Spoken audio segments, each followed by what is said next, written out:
La vida cristiana tiene el potencial de crecer naturalmente. La Escritura en diferentes pasajes, hablando de la vida cristiana, nos enseña que aunque nosotros no sepamos cómo, por la naturaleza del Evangelio, por el nuevo nacimiento que el Espíritu Santo obra en nuestra vida, potencialmente nuestra vida cristiana va a progresar. No vamos a ser iguales siempre, sino que vamos a iniciar un camino en el que nuestro caminar con Cristo va a avanzar, aunque no veamos cambios drásticos de un día para otro. Todo cristiano experimenta victorias en su vida, libra batallas, descubre al Señor de maneras que antes no le conocía. Y a ese avance, a ese progreso, es a lo que llamamos madurez. Claro que el ritmo en cómo maduramos cambia de uno a otro, pero lo natural es el avance hacia la madurez. Sin embargo, también en esto el cristiano corre el peligro de caer en el engaño de una madurez superficial, que en lugar de ser útil, estorba. Y esa madurez no es la madurez real. Por eso quiero que esta mañana veamos dos cualidades de la madurez real. Acompáñame a 1 Corintios 8 y vamos a darle lectura del 1 al 8 en primer lugar. 1 Corintios 8, los primeros 8 versículos. Y mira lo que dice: en cuanto a lo sacrificado a los ídolos, sabemos que todos tenemos conocimiento. El conocimiento envanece, pero el amor edifica. Y si alguno se imagina que sabe algo, aún no sabe nada como debe saberlo. Pero si alguno ama a Dios, es conocido por Él. Acerca pues de las viandas que se sacrifican a los ídolos, sabemos que un ídolo nada es en el mundo y que no hay más que un Dios. Pues aunque haya algunos que se llamen dioses, sea en el cielo o en la tierra, como hay muchos dioses y muchos señores, para nosotros, sin embargo, solo hay un Dios, el Padre, del cual proceden todas las cosas, y nosotros somos para Él, y un Señor, Jesucristo, por medio del cual son todas las cosas, y nosotros por medio de Él. Pero no en todos hay este conocimiento, porque algunos, habituados hasta aquí a los ídolos, comen como sacrificado a ídolos y su conciencia, siendo débil, se contamina. Si bien la vianda no nos hace más aceptos ante Dios, pues ni porque comamos seremos más, ni porque no comamos seremos menos. El problema de la iglesia de los Corintios es que, de verdad, mis hermanos, la vida de esta iglesia no era sencilla en cuanto a este tema. Era una ciudad donde se practicaba mucho la idolatría, y para los rituales de idolatría se llevaban animales al por mayor. Se llevaba carne de animales que eran sacrificados, ofrecidos a los ídolos. Y después sobraba carne de esos sacrificios, de esos rituales, y se la entregaban al que lo había llevado. Y ese quien había llevado ese animal se llevaba el resto de la carne a su casa e invitaba a su familia a comer para acabarse aquello que habían ofrecido a los ídolos. Posteriormente, en la semana, la carne que se vendía en el mercado, el 90% se había usado para los rituales de idolatría. Entonces los hermanos de Corinto tenían un problema en el que decían: ¿qué hacemos, Pablo? ¿Qué hacemos? Porque mi familia me va a invitar a su casa y yo sé que lo que me van a ofrecer fue algo que se ofreció a los ídolos. Cuando el evangelio se extendió y salió de Judea y empezó a llegar a ciudades gentiles, los apóstoles se reunieron y dijeron: ¿qué es lo que vamos a pedirles a los gentiles? Y una de las normas que ellos establecieron fue que si un gentil llegaba a Cristo, se abstuviera por lo menos de participar de este tipo de comidas. Se abstuviera de lo sacrificado a los ídolos. Eso lo encontramos en Hechos capítulo 15. Entonces, los hermanos de Corinto estaban avanzando en su fe. Estaban avanzando en el descubrimiento de nuevos dones espirituales. Estaban avanzando buscando más y más de Cristo. Estaban avanzando en el camino de la madurez. Y ellos no se conformaban con las enseñanzas que Pablo había dado a ellos cuando plantó la iglesia.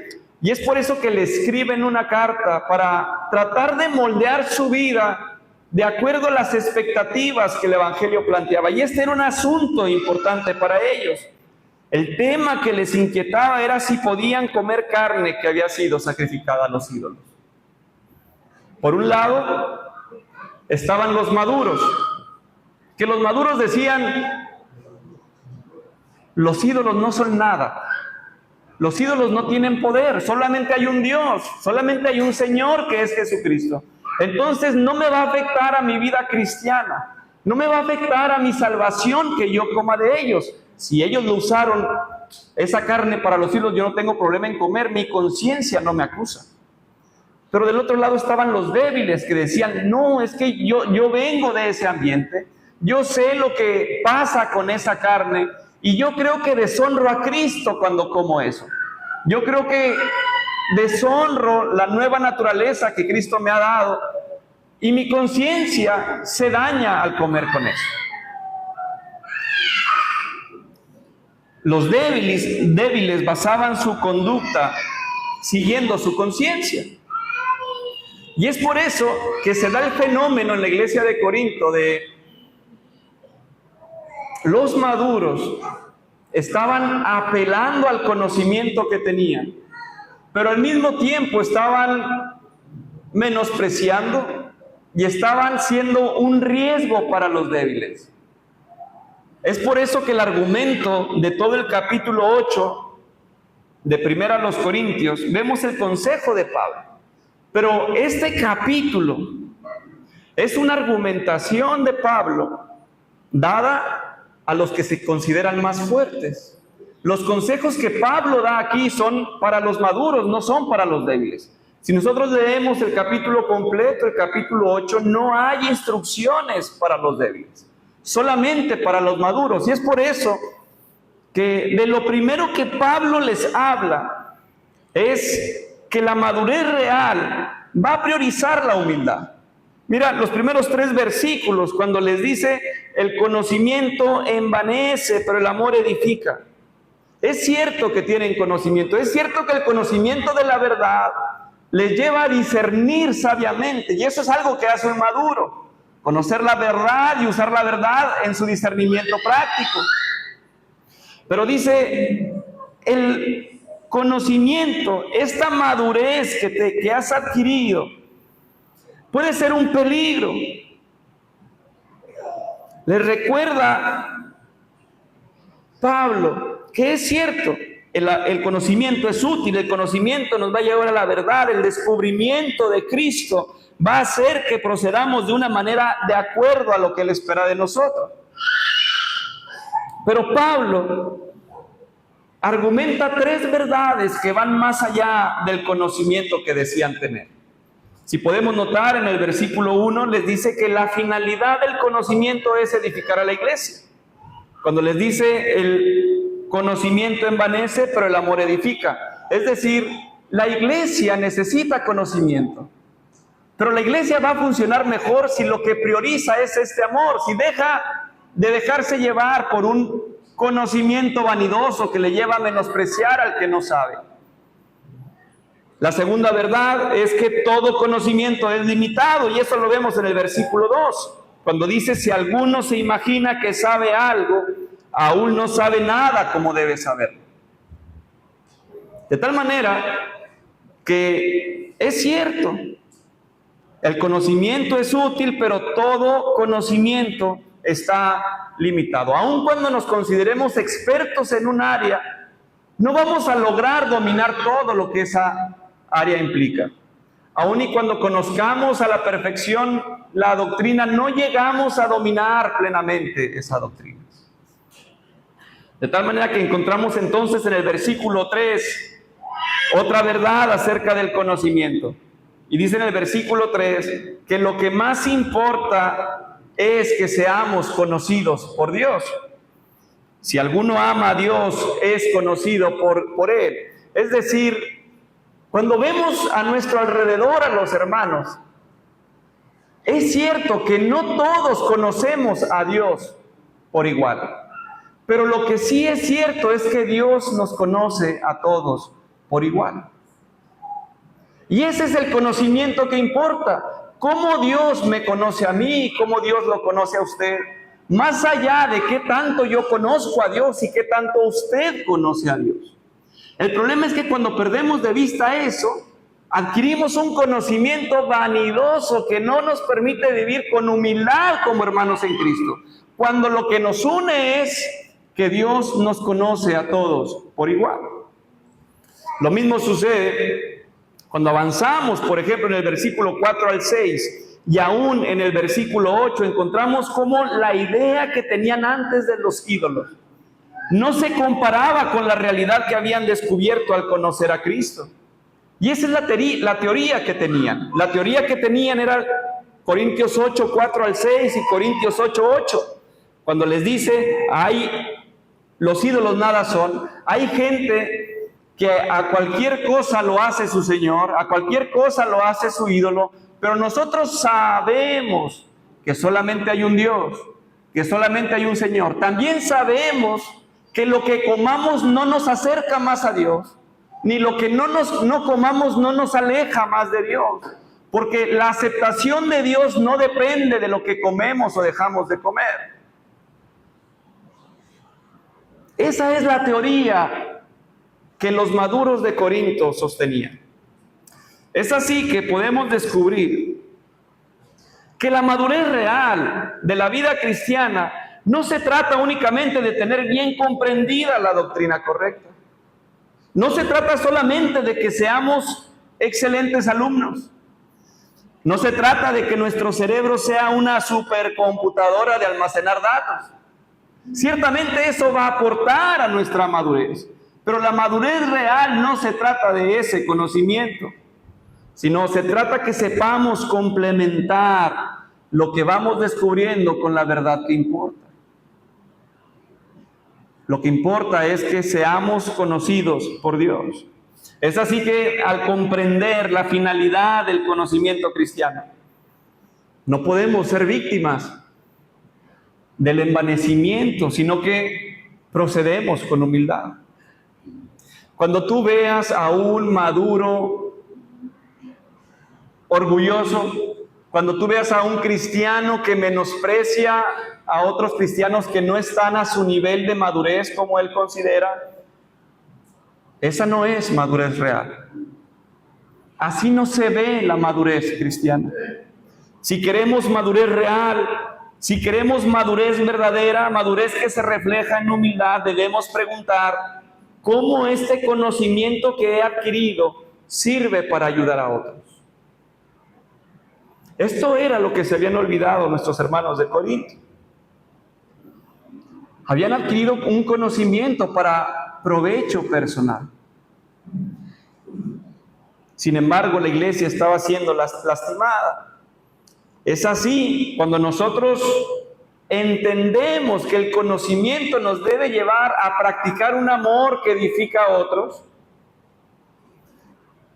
la falsa madurez dejará entonces de susurrar a nuestros oídos la mentira de que por tener más conocimiento gozamos de un nivel superior que otros no tienen.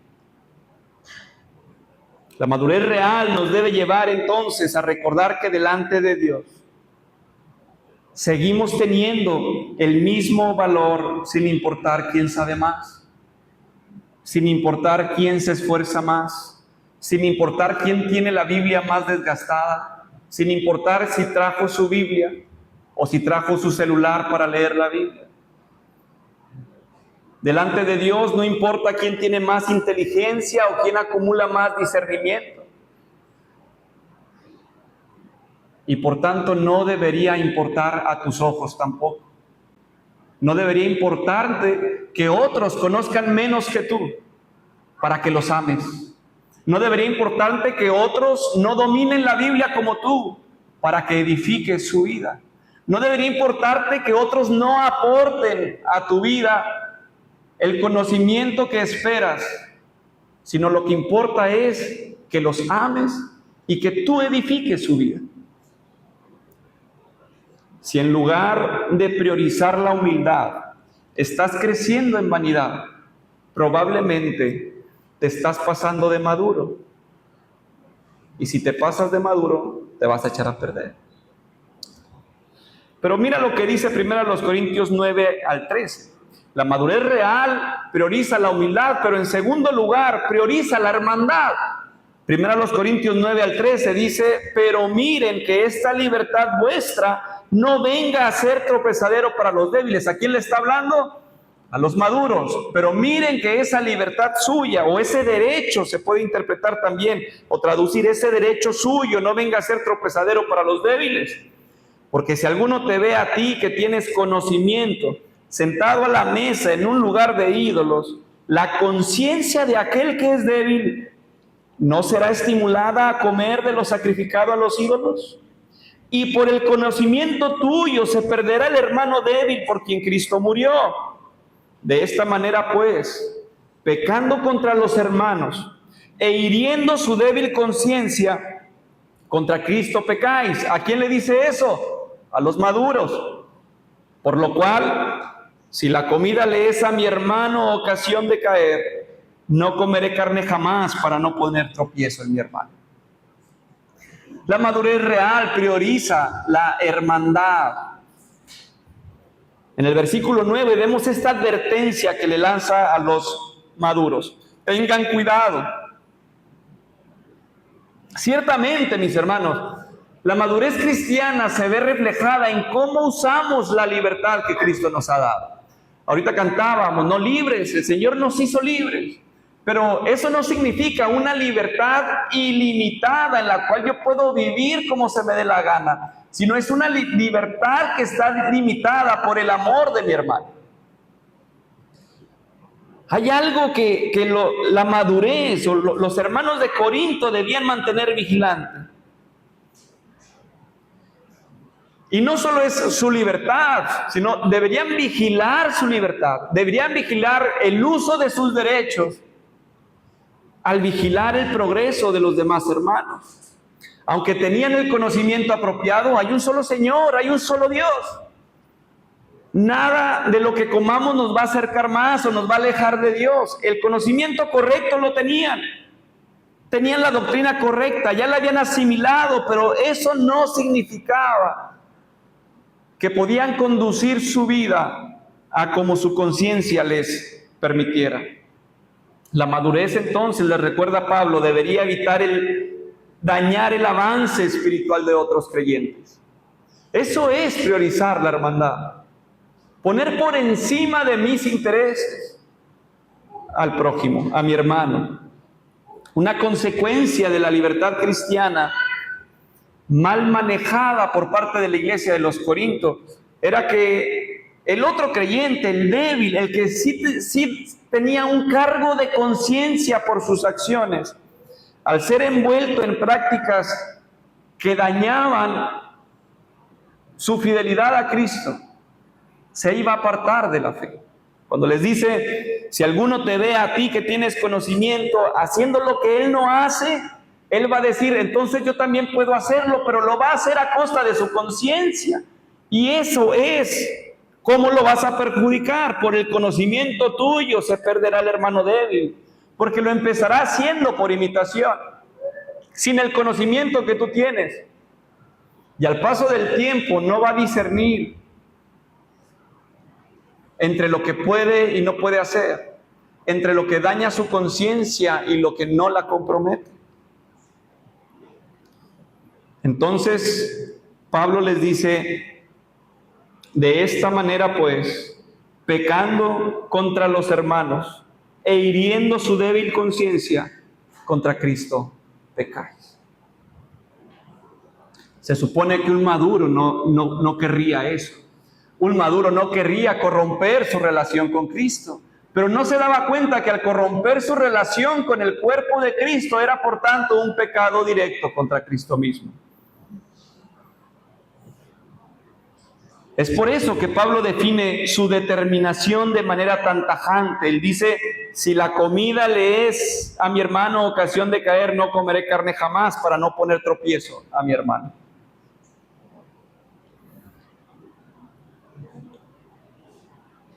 Pablo decide no pecar contra Cristo.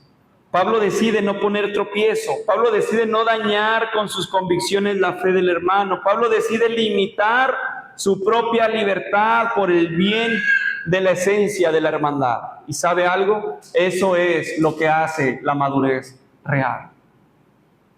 La madurez real nos lleva a tener en alta estima el cuidado de nuestros hermanos. Eso se traduce entonces en que decidamos con toda intención vigilar nuestras acciones, nuestras palabras, para no poner obstáculos en el crecimiento espiritual de nuestros hermanos. La madurez real no se trata de estirar nuestra libertad hasta el límite que nos permita nuestra conciencia, sino hasta el límite de la conciencia de mi hermano. Mi libertad llega hasta donde la conciencia de mi hermano me lo permite. Mis derechos llegan hasta donde la conciencia de mi hermano me lo permite. Y este es un cambio de enfoque total, mis hermanos. Este es un cambio de enfoque radical. Este es un cambio de enfoque contracorriente. En un mundo que nos dice que debemos vivir como querramos porque nos queda poco tiempo. En un mundo que nos muestra diferentes tipos de cristianismos y que por ser populares nos venden la idea de que por tanto son aceptables. En ese trajín, en esa exposición, muchos cristianos se apartan de la fe.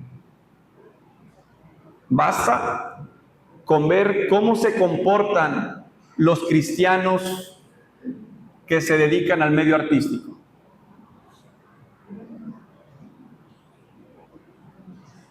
¿Puede un cristiano ir a un concierto de un artista no cristiano? Si la conciencia de tu hermano te lo permite, hazlo. Si la conciencia de tu hermano se daña por ir a un concierto no cristiano, no vayas. ¿Puede un cristiano ir a una boda donde va a haber baile? Si la conciencia de tu hermano no se va a dañar por eso, ve. ¿Puede un cristiano bailar? Si la conciencia de tu hermano no se daña por eso, hazlo. Lo cierto es que cuando pensamos eso, nuestra propia conciencia nos acusa. Nuestra propia conciencia se siente comprometida en decir, ¿cómo voy a ir a ese lugar? ¿Qué tiene que andar haciendo un cristiano allá? Por supuesto. Pero si nosotros extendemos nuestra libertad, ten por seguro que vas a dañar a otro cristiano. Ten por seguro que la conciencia de otro cristiano se va a ver perjudicada. Y eso es lo que se pretende evitar. Estos parámetros que estamos viendo no son parámetros para cuando vivamos en una ciudad llena de idolatría. Es para que usted y yo vivamos una madurez real. Una madurez que fomenta la humildad, una madurez que fomenta la hermandad. Miremos entonces que la base de la sanidad de la iglesia, la base para el progreso espiritual de todos los hermanos en la iglesia es el cuidado mutuo, la edificación mutua. Es la manifestación del amor, practicando el cuidado unos por otros. No practicar el tropiezo mutuo. Dice Pablo, si esto puede hacer que mi hermano tropiece, caiga y posteriormente sea parte de Cristo, entonces no lo voy a hacer.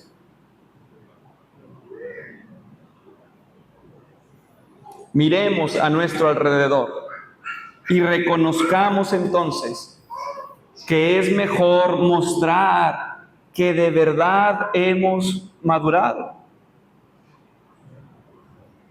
¿Cómo lo demostramos? No menosprecies a aquel que tiene una conciencia débil que lo acusa. Ah, no, es que ese hermano es demasiado santurrón. No se trata de eso. Ah, no, es que él es muy santo. Es que él es muy religioso. Y por eso no hace lo que yo hago, pero todo cristiano lo puede hacer. Yo he visto a artistas cristianos que tienen un lenguaje más florido que artistas que no son cristianos. Y ellos se presentan a otros como, no, es que yo profeso la fe cristiana, es que yo soy cristiano, es que yo me congrego en una iglesia. Pero cuando usted ve cómo hablan en las entrevistas, cuando usted ve lo que consumen, cuando usted ve lo que promueven, usted dice, un cristiano no haría eso. Pero cuando un cristiano ve a ese artista decir que es cristiano y hablar como habla, él no va a pensar, ese artista es un cristiano maduro que puede hacer uso de su libertad como él quiera. No, él va a decir, eso no es un cristianismo real. Entonces, y si es un cristianismo real, entonces yo voy a actuar igual, voy a hablar como él habla, voy a promover lo que él promueve, voy a hacer lo que él hace. Porque no importa, porque Cristo nos acepta tal como somos. Y es una verdad, Cristo nos acepta tal como somos, sí, pero no nos deja tal como somos. Seamos nosotros entonces los que limpiamos el camino, quitando cualquier obstáculo que nuestra conducta pueda producir para que otro tropiece. Quitemos nosotros obstáculos que puedan llevar a otros a que tengan caídas de las que no podrán recuperarse. Eso es priorizar la hermandad. Entonces decidamos no permitir que ningún otro hermano, que ninguna otra hermana se pierda por causa nuestra. La convicción del apóstol Pablo, el recordar las palabras de Cristo, ay de aquel por quien llegan los tropiezos. Seamos vigilantes de nuestra libertad, seamos vigilantes de nuestra libertad a costa de el progreso espiritual de nuestros hermanos. Mi hermano, mi hermana, si en lugar de priorizar la hermandad, descuidas tu libertad, si en lugar de priorizar la hermandad pretendes vivir con una libertad que te permita hacer lo que tú quieras, aunque eso dañe a otros, probablemente te estás pasando de maduro. Y si te pasas de maduro, te vas a echar a perder. ¿Cómo estás avanzando en la madurez? ¿Cómo se ve en ti la madurez? ¿Qué estás haciendo para que otros avancen en su progreso espiritual? ¿Qué obstáculos estás quitando o qué obstáculos estás poniendo? Inclina tu rostro y dile al Señor, Señor, enséñame a vivir la madurez. Enséñame a crecer en madurez, de tal forma que eso ciertamente se refleje en mi carácter, pero también se refleje en cómo estoy tratando a mis hermanos.